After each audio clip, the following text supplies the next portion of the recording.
प्रमाणात सुरू झाले आहे। या उन्हाळ्यात थोडा त्रास होईल, पण पुढच्या उन्हाळ्यात मात्र बऱ्यापैकी महाराष्ट्र हा पाणी टंचाईच्या बाहेर झालेला दिसेल। त्या गावामध्ये पूर्ण योजना एक मिनिट नाही, महाविकास आघाडीच्या लोकांनी जाणीवपूर्वक बाय प्लान ती घटना केली आहे। त्यांनी आधी सांगितलं आम्ही स्वतःहून तोडू, आणि जेव्हा सरकारचे लोक पोहोचले त्यावेळेस त्यांनी हल्ला केला, पोलिसांवर हल्ला केला। नियोजनबद्ध पद्धतीने महाविकास आघाडीच्या नेत्यांनी कार्यकर्त्यांनी ती घटना घडवून आणलेली आहे, आणि त्यामुळे पोलिसांना मार खावा लागला।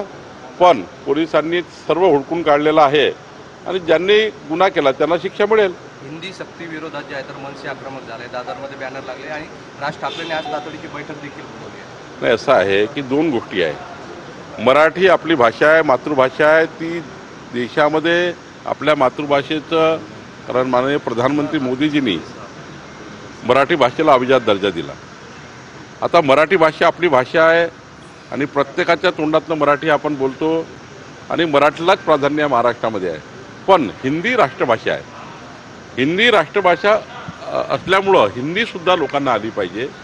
मराठी तर आपली प्रायोरिटी असलीच पाहिजे, ती आमची सर्वांची प्रायोरिटी आहे, कारण ती आपली मातृभाषा आहे। पण हिंदीसुद्धा राष्ट्रभाषा ती विद्यार्थ्यापासून पुढच्या येणाऱ्या पिढीला आली पाहिजे। याकरता जी काही नवीन शिक्षा नीती आहे त्यामध्ये आलेला अंतर्भाव अत्यंत महत्त्वाचा आहे। बीडची आणखी एक घटना समोर आली, एका महिला सरपंचला बेदमपणे मारहाण करण्यात आली आहे। नाही, बीडमध्ये ज्या घटना घडत आहेत त्या जरा गंभीरता आहे। एकदा माननीय मुख्यमंत्री यावर फार सिरियस विचार करताय, पण बीडमध्ये एकदा चांगल्या पद्धतीचं त्या ठिकाणी आम्ही काम करू नये।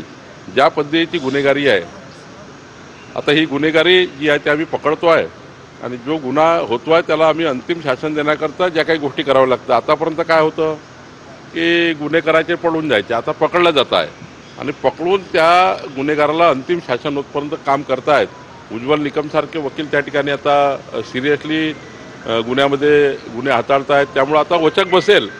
पण निश्चितपणे अजून त्या ठिकाणी बीडमध्ये काम करण्याची गरज आहे। नाही, आपापला पक्ष वाढवा लागतो। शेवटी नीलमताई गोरे असतील, एकनाथराव शिंदे असतील, आम्ही असू, अजित पवारजी असू, त्यांना आपला पक्ष वाढवायचा ही प्रायोरिटी आहे। त्यामुळं कार्यकर्ते विचलित होतात जर आपण त्यांना काही संधी दिली नाही तर, कारण आता कार्यकर्त्याच्या निवडणूक आहे। प्रत्येक कार्यकर्त्याला वाटतं मी निवडणूक लढेल। आम्ही असंच सांगतो की बाबा आपण महायुतीमध्ये लढणार आहोत, आमच्या सूचनाच कार्यकर्त्यांना महायुतीच्या आहे। पण आता स्थानिक लेवलला कधी युती होतं, कधी नाही होत।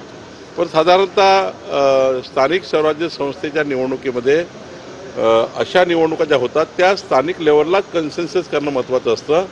स्थानिक लेवलला जर कन्सेन्सस झाली, युती झाली, तर ती महत्त्वाची असतं। आम्ही वरून किती युती केली आणि खाली त्या ठिकाणी झाली नाही, तर मात्र मग युतीच्या नुसतं तोंडाच्या वाफा असतात, आणि त्यामुळे मला असं वाटतं